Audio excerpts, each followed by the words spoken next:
Go. Yo, this is Tone Bell. Hey, Raul Perez. And you are watching the Lawyer Johnson Comedy and Sports Radio Show. We did it. That's a mouthful. Hey, welcome to the Lawyer Johnson Comedy Sports Radio Show. Today I have a special guest. She don't need no introduction. She's one of the hottest female comedians out here on the Phoenix comedy scene. She have a list of guys that be in her messenger every day trying to date her. Miss Jasmine Jackson. Hi, I wouldn't say date me. I wouldn't say they're looking to take me on dates. I don't think that's what they're there for. They looking to take you out on dates? I don't think I've never gotten that. What? What's the, like, I mean, I don't know. Date is a strong word. That's all I'm going to say. All right, court you? Should I go like old school court? Cuddle you? Should we say cuddle? We'll say cuddle at the least. Cuddle at the least is what they're there for. I'm just saying. Can you tell me some of the messages you get in your DM? It's nothing too crazy. It usually starts off with like the hi beautiful and the I match with you on Tinder. Just wanted to say that you're gorgeous and I would love the chance to get to know you. Which is like code for like, are you gonna let me smash or not? That's about the extent of it. But I say women have power. Can't you use that against them to get them to take you somewhere like Plane Jumpers or Cheesecake Factory and don't talk to them no more? I mean, absolutely. If I couldn't afford to take myself out, then I would absolutely respond. But I'm past the age. I'm 31 now. Like, I'm past the age. I'm not on the free meal plan anymore. Like, I'm way past that. Way past that. So you basically telling everybody out there that you're single? I am very much single and very much not available. Okay. You know, I'm trying to stay focused right now. So I like that. Stay focused. You know, guys, they kind of, that whole dating scenario kind of moves your focus from what's really important in life. And number one, I don't want to date anybody with kids, and I don't want kids. So my dating pool is very shallow. Slim, huh? Very shallow right now. That's good, though. I'm glad that you came back. You know, a lot of y'all don't know. Jasmine is a good friend of mine. She's one of my go-to homies whenever I need to get in one of them tight situations, and I have to use her beauty to get me in the room to talk to some of the comedians. Yes, apparently I am a comedian whore. He's definitely used me. He's definitely trying to pit me out to get interviews. It's like, I'll take it. That's fine. Like, it's. But listen, it's like go talk to him. Go get me an interview. But you did get me in the door, like with Tommy Davidson. Yeah. He didn't even talk. Yeah, get here. And I was like, oh, can my friend come? Like this. That's between me and her, though. We cool like that, so I could call in them tight moments when I'm not confident in getting the interview. I call Jad, like, Jad, let's go see Tommy Davidson tonight. And that was dope, though. I was like, that's cool. It works both ways. I was like, yes, I've always wanted to see Tommy Davidson. Like, that's. It was cool, though. He gave me, at least he did, he communicated with me. He gave us an email address, and he actually told me it was too short of a notice for him to do the interview that weekend, but he said hit him up next time when he in town, like a week prior to him coming out here, and he'll definitely do the interview. So that was a blessing, dude. That was all because of Jazz got me back there. I did that. So if you need my services. Don't say that. No. Y'all gonna have to pay for our services. Oh, absolutely. Not that kind of service that I was like, no, you're gonna have to about. Yeah. Y'all had to pay for her drinks. You had to pay for the meal. You had to pay for her gas, and that's on top of her $200 fee to even be in the room. $300 fee to be in the room with her. So I'm not pimping her out. I'm just telling you what the requirements are. It kind of sounds. You are absolutely pimping me out right now. Contact me if you want to talk to her. Like, want to get in the room. I'm trying to tell you, we did the same thing with Mike Epps too. That turned out good. See, I need to start letting them know all my secrets. They gonna be trying to do that. You can't do it with an ugly woman though. You gotta have. Nah, I ain't gonna say that though. You do my podcast for me? I'm just telling you how I bait and hook them in. Hey, listen, it makes me feel important. That's good. It makes me feel important. Like, contact my people. You What's, want a manager? yeah, I'll be your manager. Yeah, I will be your manager, man. We'll get you in some rooms. And... You know what? That doesn't even sound right. Cut. Cut.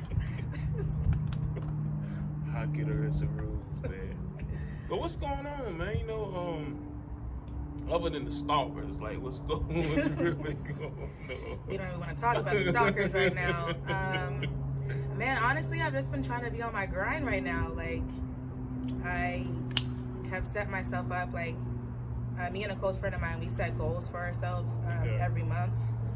And we set out, like, a plan. So this, for November, my plan was to to perform at either, like, CB Live, 10 p.m. Prov, Stand Up Live, one of those. And I actually met my goal, like, 3 days after I said it. But I actually am going to be at 10 p.m. Prov December 1st. Are you? So I've just been trying to do as many open mics as I can during the week and just network as much as possible. So I'm just tired of working at my office job is what it comes down to. I'm trying to be a star. Well, I think you headed that way. Y'all not aware, me and Jasmine been knowing each other for like close to 7 years now. And she was a dope comedian when I first met her. If you ever go to one of her shows, you'll see that she's real engaging. She know how to, I don't want to say manipulate the crowd, but that's what I'm gonna say manipulate the crowd. She's real good at engaging the crowd, and she's natural far as honing her craft. And I told her that a long time ago. Then she disappeared for like 4 years, and then we met up. We were on a break. Me and Cosby were on a break, okay? It just wasn't working out. I needed time to find myself, okay? Well, it took her like 5 years. I was gonna come back, you know. You came back though, that was a blessing. I did, yeah. And I seen her like, girl, where you been? She's like, nah, just took a break. But now she's back. And she's out here doing a comedy. I always admire her style. I just wish that she could see her gift. I wish she could see what other people see. She's like real engaging. She's a beautiful young woman. People always be asking me like, yo, what's up with your girl? Listen, man, don't ask me what's up. You could DM her. Like, I'm not her representative. They be like, are you? You know when me and you took that picture with Mike Epps, people just been like, oh yeah, women. I got so many messages with the emoji with the eyes, I was like, calm down, like please. It's not. It doesn't always have to be that. That's not. But I told you that before I sent you the picture. Didn't I? Yeah. Listen, you know how the women gonna be. They gonna hate you. I was like, tag me so I can get some followers. Like, please tag me. Somebody gonna follow me and be like looking at my pictures, trying to see like, is this the only picture that they have? They gonna be on my comments to see if you. Yeah, I know. That's why I'm like, man, I don't want to. I'm gonna go ahead and do it. So it's cool though. It's cool that you have a fan base of guys that want to follow you to your shows and make money off your shows and stuff like that. It's pretty good. I mean, I don't mind it. It's definitely helped. Like, it's definitely an advantage, you know. I think you have that African-centric look, like because you change your hair up a lot. You know, one minute you have it in, I won't say power puff, but you have it in like an Afro puff. You have it in an Afro puff, and now you have it in a twist. So like when I see you, I look at it. When I see you, I look at the definition of Afrocentric. You know what I'm saying? You carry that title well. I mean, I try. Honestly, I'm just broke right now. When it comes down to, you can always tell when I do and don't have money. If my hair is in braids, I came into some money. Would you go to the extent of using the Dark and Lovely when you broke. What, like a perm or something? Yeah. Oh no, I would never perm my hair ever again. I don't think I would ever do like straight up weave again. Like I don't straighten my hair unless, I don't straighten my hair. I won't do it. But for braids like that, I'll do braids if I have a little bit of cash on the side. But it's been about a month or two since I've had some money. So at this point, I have no choice. But you know what though? But Lisa, I can tell you focus because you say you don't have no money. But you know, it's a lot of dudes out there trick. They'll get you like the hair weaves for like $1,000. The moral dilemma is real, okay? The moral dilemma is real because I be thinking like, you know what? If I just answer any of these, DMs, I know I can get some good Peruvian bundles for the cheapest. Just squirt water on them. How long does the good hair weave last though? I mean, as far as weaves go, I haven't done weaves in a long time, but like for braids, I mean, I feel like some people keep them in for like a couple months, like 2 months. I'll do like 5 weeks max. On the braids? Yeah, like. So you just have to, like spray vinegar and water on to keep it fluff or what? Like. No, I'm very lazy when it comes to my hair. It's like, the best my hair will look is like that first 2-3 days. Like after that, I'm not sleeping with a wrap. I'm probably not gonna oil it. Like you'll see it in a high ponytail, like coming down. That's about it. I've never been a girly girl like that to be able to take care of stuff like that. Like you see me, I don't have no hair. I just shave it off and keep on. Hey, listen, I am. The only thing I have to worry about is my beard. I sometimes just let that grow out, but I get it shaved in the back, of course. But bald head is definitely. Hey, I thought about shaving my head. You know, if I had a good hook like yours, I'd probably. My head's too big for that. I can't do it. That's good, man. I know you have a lot of fans. I know that because we was at Tempe Improv and somebody was trying to hit on you. Remember that? Hey, which one? The one that you keep saying no to. Which one? They're just trying to get you to convert. Oh, yeah. My homegirl. Yeah. My friend. Yeah, she likes me. She likes me. I thought she was coming on to me. I didn't know. I thought she was coming on to me. She's like, oh, she said, I like your beard. Like, she don't want you. I'm like, well, I was getting all hyped up and everything. I didn't mean to cut it off like that. I just didn't want you to get your hopes up. I don't want you to embarrass yourself. Like, so what's up with me and you though? I was like, nah, Red, she don't swing that way. Sorry. Shawty swings my way. That's cool. So being that you are female comic, like who did you grow up watching? Who inspired you as a comedian and make you want to, or when do you know that you want to be a comedian? Who inspired you to step out there on the limb? Yeah, that's a good question. Because I still don't know if I really want to be a comedian. Like, this is tough. Like, I mean, I grew up watching, I won't say that I grew up watching Dave Chappelle because he came up after I was like already like in high school and stuff like that. But Dave Chappelle is definitely like one of my idols, like just his style of comedy. But I feel like I've always like when Def Comedy Jam and Comic View and stuff, I remember like sneaking to go watch that, and even though I know I had no business watching it when I was younger. Yeah, like more comedic shows. Yeah, who do you use as a reference? Like my reference is gonna always be Richard Pryor, but it's so hard to emulate him because he was just so honest. Mm-hmm. But that's why I use it as my reference. And it was so personal too. Like you can't even.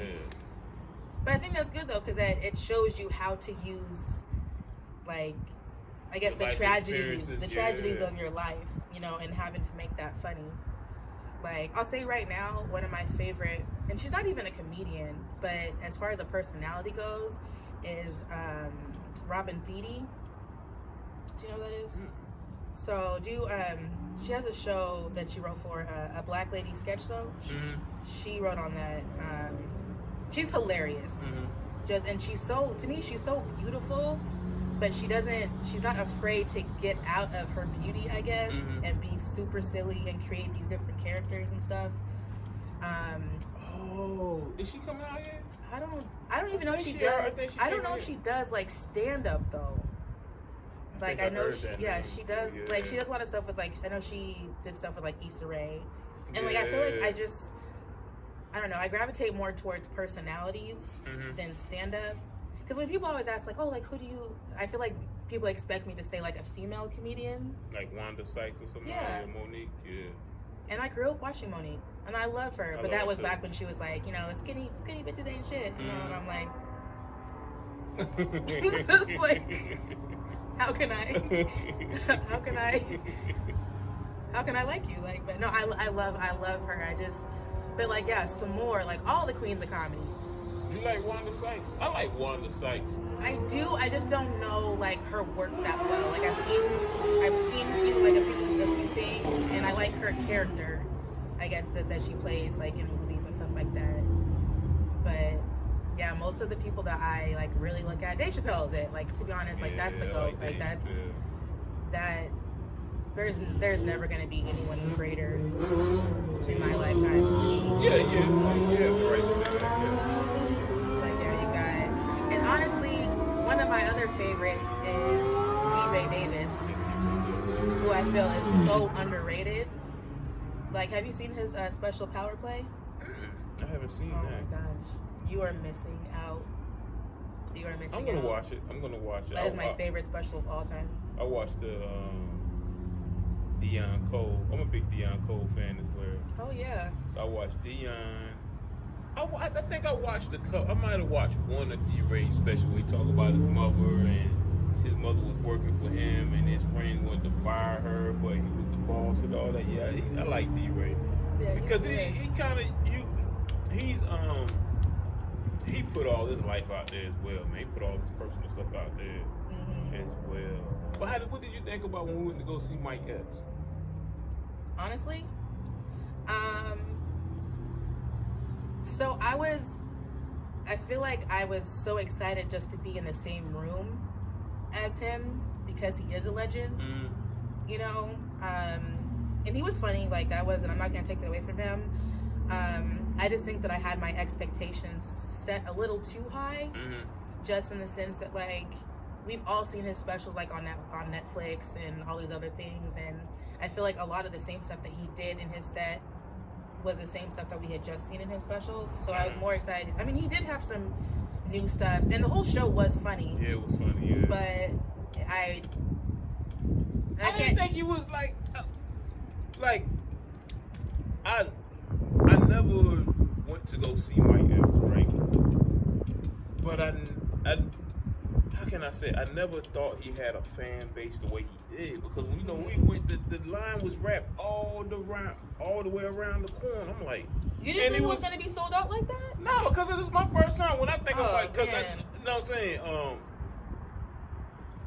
I didn't know, you know what I'm saying. I know Mike Epps is big, but when he sold, because you know he sold out the whole weekend. Like they added the other show, and the line was just wrapped around the corner. And he was just super funny to me because he be telling the truth. Like one night he was talking about Jaguars. Like he said, I seen the same scrippers in there. Like the last time I was out here 5 years ago, they supposed to be got their money and go. Like, you know, he's just unbelievable, man. And he's so naturally funny too. Like you can tell it's not even. And that's one thing that I can't like. It was so naturally funny where you're like, Did he write this, or is he just talking? Yeah. And that's what I love about comedy, especially like if you can take something that you've been working on for years and make it seem like you're just talking about. I don't even think he does it. I feel like he just naturally has like that gift to go out there and say stuff and make people laugh. Man, and I love that about him. And it was a great show. Like I'll never like. I was very happy to be able to see him. Like it was a great show. Yeah. I just think that I went there with the expectation of he's gonna do all new stuff, you know. And it was kind of like, and everybody was laughing, but as someone who is in comedy and watches comedy, I was like, I've already heard this. He said this on his last special. Like, which is fine. Like we all have our favorite jokes and everything. Like I can't say anything. Like I've seen Boyz II Men 6 times. So Have you? yes. So I'm like, Boyz who am I to? II Men. Yeah, who am I to say that my caps can't do the same thing? Like. Yes, Boyz II Men, You see why people respect them, man. Yeah. When you can rap it like the in stand up live is. But that's the thing, you have to remember, like, he's coming to Phoenix. Like, how often do we always get skipped. When people go on tour, like, they'll be in Dallas or Houston or something and then go straight to LA or some other thing. Like, Phoenix always gets skipped. So, for him to come to Phoenix and at Stand Up Live, where tickets aren't $150, like, of course people are going to get their tickets. Like, why wouldn't they? That's a steal. It's a bargain. Yeah. I think it was like $25, maybe $30. I was like, I don't know, I didn't pay for it. I paid for those tickets, but it was worth it. I was like, I'll take it. It was worth it. I was like, what? My God? Like, you gonna do the podcast? Yeah, He's free. He said that all those things. Like, man, I want you to do the podcast for me, man. I had Ariel Spears on my podcast. Did I say that? Yeah. I was like, Hey, but you know, I gotta when I bring it first back. walked on the stage, he like, "What's going on, player? What up, player?" Well, he was eyeing you. You see that? I was like, no, this is. I said, Mike Epps about to pick my friend away from me. Like, Yeah. no. Yeah. No. And then he had his like manager or something. He was like, "Move it along. We see hoes like you every week. Move it along." I was like, "All right. I guess I'll just wait for you outside your hotel room." Like, can my friend get an interview, please? I tried. Man. But one of our friends was hosting that night with him, though. Clay Perkins. He killed it. Yeah, he killed it. And he kills every time. The crazy thing is, so I remember I met Clay when I was first doing comedy before I quit. He's always been really cool, always been super funny. And just to see like his growth, I guess, like coming back and being like, you only do stand up live, you only tour and do all this other stuff, like you're not at open mics anymore, you're not signing your name on a piece of paper like for 3 minutes to stage time. Like, okay, like damn, like Because I was kind of confused. Like when I first started off, at Stand Up Scottsdale, and they used to do their comedy open mic every Wednesday. So me and Mike Dapper would get there early for anyone to get there, and we'll put our name on the list. But then Clay will just walk in there, he'll skip over everybody. Right? I didn't know he had the credits of being on tour with Cat Williams at the time, and you know. They'd jump them up. Then it was a lot of comedians that have the credits that we don't have, and they jump in the front of the line. So he was well deserving of the spot that he was getting when he come out to the open mic, which is good. That's what we're trying to get at right now. And it's so nice. Like I think there's one show that I know for open mic. Like I could probably skip a line or two. Like when I come in, I'm like, hey, let me go ahead and get 5 minutes. I'm like, okay, we'll put you on. I'm like, yes, I made it. Like, oh no, you guys can wait. You guys can wait. Yeah, let me just go ahead and do a couple minutes for you. And it's just like, Clayton, that boy is a beast. He's a beast too. We had the privilege of seeing what's his name? D-Dot? T-Dot. Yeah, we had the privilege of seeing him on Tommy Davidson show, and he smashed it. I will say, I mean, I've performed with him like countless times, and he's always been like the headliner of any show that I've done. But I always thought that he was funny. I was like, okay, like he's funny. The stuff that he did at Tommy Davidson, I've never seen him that funny before. Yeah, that was the funniest. And I won't even say it's just the audience. Like those, like I was dying laughing. You know, as like a comedian, like you'll see stuff. You're like, being a comedian and performing for other comedians, like, or being watched by other comedians. I'll say, if you get a laugh out of a group of comedians, you know it's funny. Yeah. Because we're very judgmental. You know, it has to be funny for us to laugh. I was holding my side. Like those are genuine laughs. Like I was like this. I didn't know you were this funny. Yeah, he killed it that night, man. Yeah, he was. I was like, okay. I was like, maybe I need to hang out with him. Maybe I need to be hanging out with him. Maybe I need to be hanging out with him. Yeah. Have you ever wanted to create a writing group? Because they say most comedians in a game, they always have a group of writers with them. So when they write jokes, they bounce them off of them and they tell them to, like, I think you need to change up and use this. Have you ever considered? Technically, I am in a writing group. Okay. We haven't met or anything. We haven't like hung out. Like the group has been started. You know, I'm like, oh yeah, this is gonna be great, and then just nothing. Yeah. Set a standstill. Yeah. I mean that's fine. Like it literally just happened like maybe a week or two ago. But I definitely want to coordinate that. I've been busy too. So even if they were to reach out and say like, oh, like can we get together? Like no, I'm busy. So hopefully if things slow up a little bit. Oh no, I don't want things to slow up a little bit. But hopefully if I can make some time, then I can coordinate with him to get some stuff. Because I have a lot of stuff I've been trying to work on. But like that writer's block is something real. How do you get your jokes? Where do you get most of your jokes from? Most people get them from family experience, work experience. Where you get the majority of your jokes from? Your creative. Where does your creative thinking come from to form your jokes? I mean, I keep my phone with me all the time. I always have like my notes up, and it's literally just like everyday experiences. Like, or if I'm watching something, like it'll just trigger something completely different, and I'll jot it down. And I have a million notes.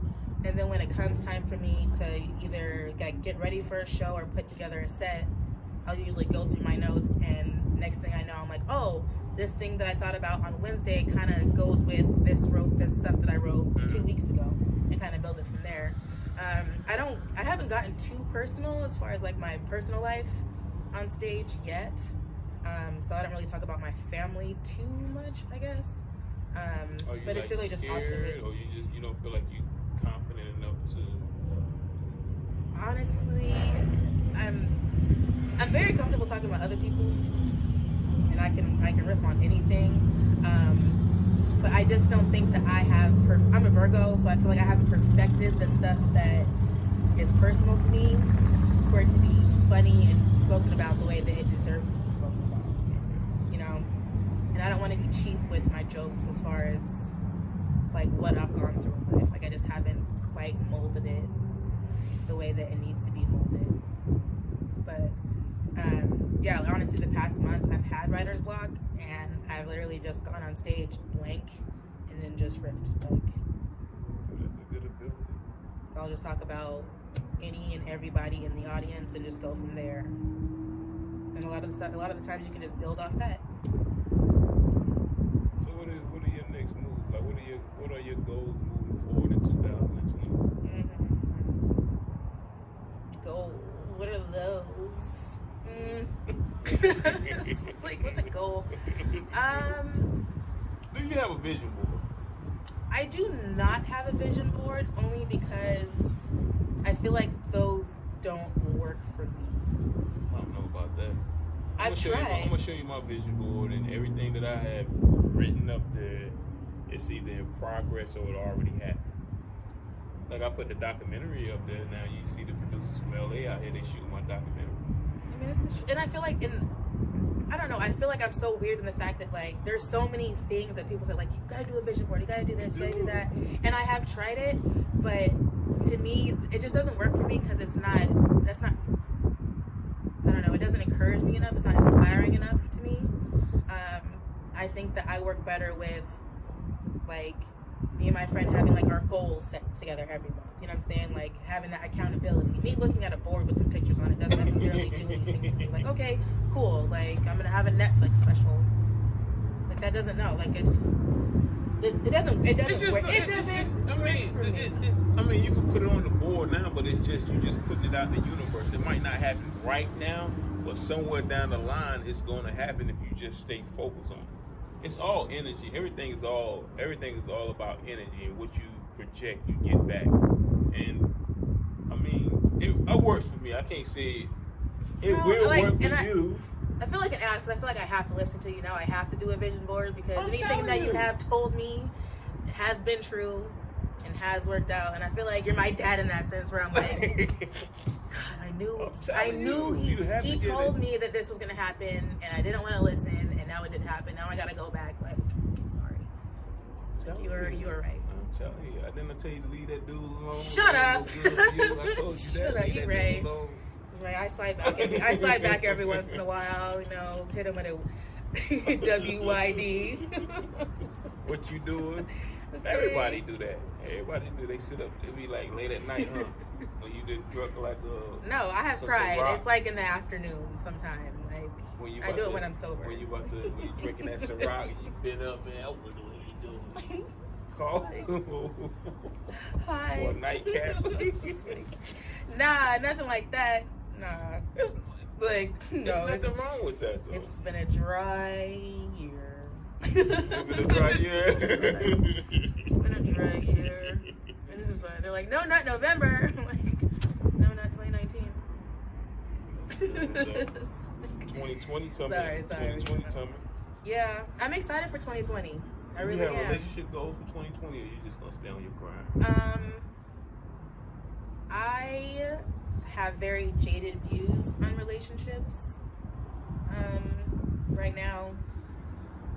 So I think it's that not really I think if you have somebody that believes in what you're doing and they're not gonna get in your way and they're gonna help you and encourage you to maximize your ability to become successful, then that's a good relationship.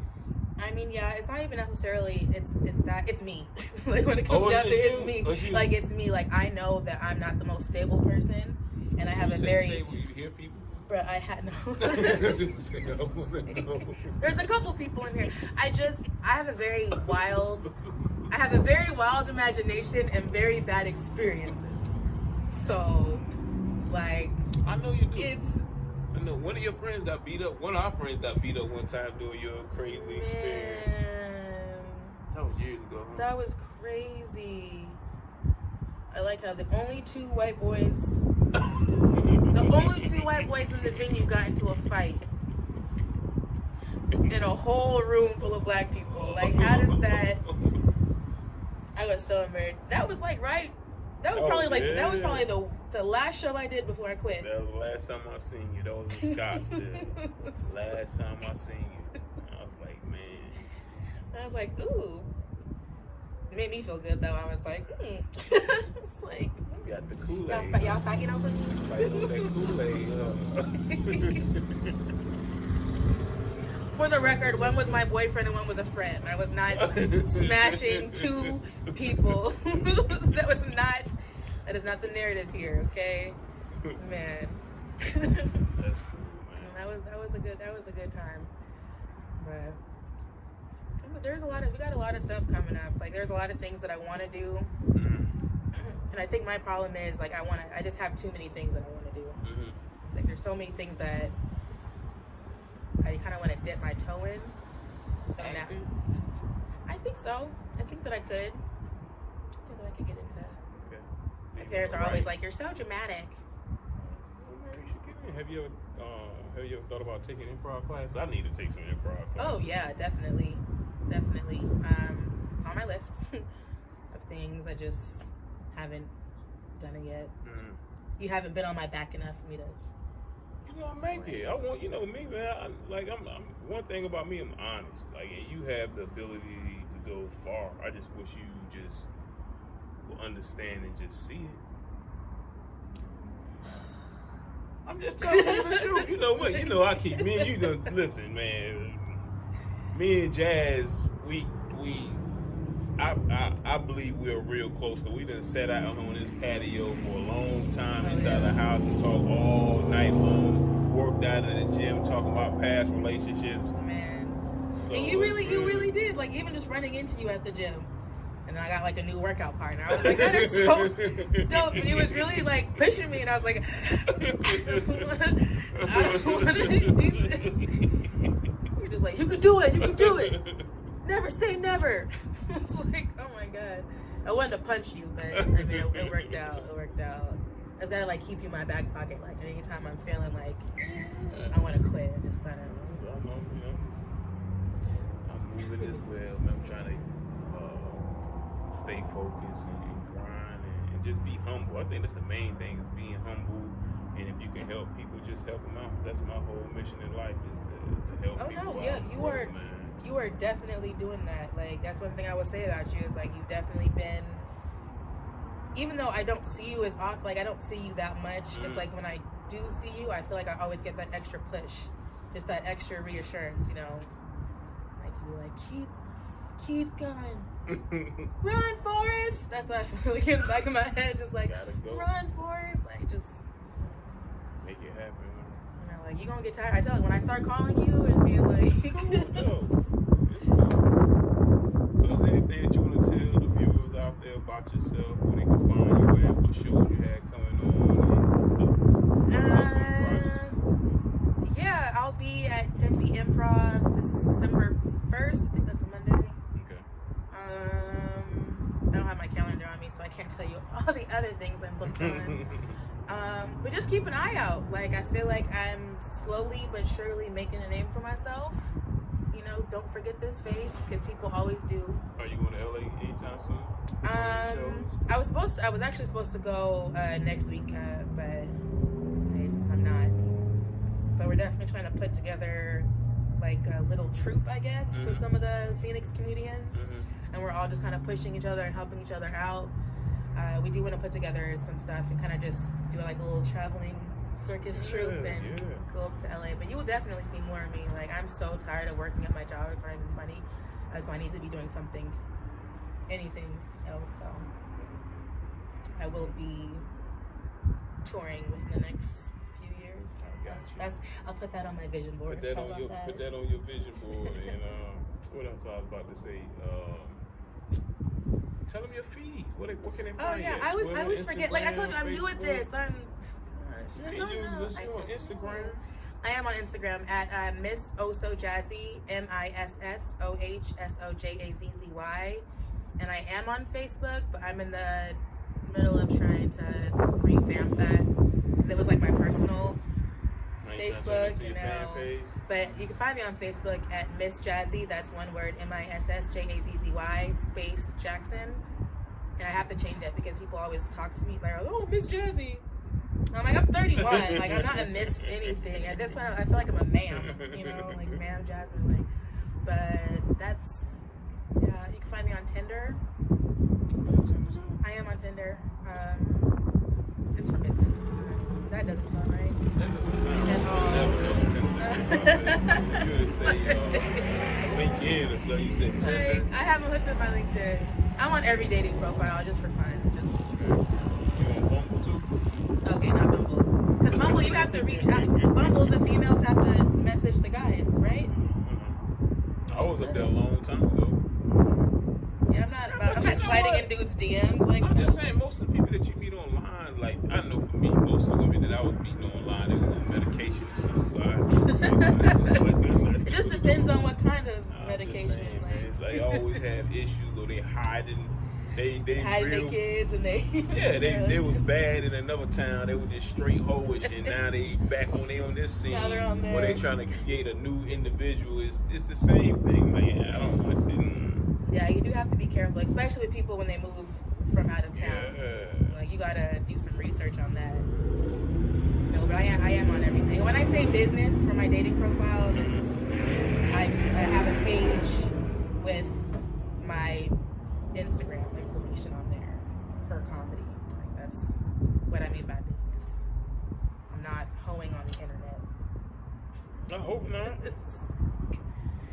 Like, that page got shut down for a reason. Well, I'd like to thank you for coming on my radio show today, my podcast, man. I'd like to thank Jazzy for coming on. You know, she's a good friend of mine. She always helps me out when I need her. And well, thank you for having me and not like put on this bikini. Her. I'm not trying to do all that. It's gonna be real nice. It's gonna be out by the pool. You know, it's like trying to get some followers. I'm not trying to exploit her. I'm not doing any of those things. She's just a good friend, and sometimes you need a beautiful woman to entice a guy to listen, and she make him listen. I get back, then I talk to him, and I get that interview. That's what I do. Okay. All right, man. We done ruined the whole. That's good though. Tell the truth. We gave the whole game away. I know, but they're gonna be calling you soon, so that's good. My number is 520. No, I'm just kidding. I'm not gonna. She was about, don't do that. Don't do that. Don't do that.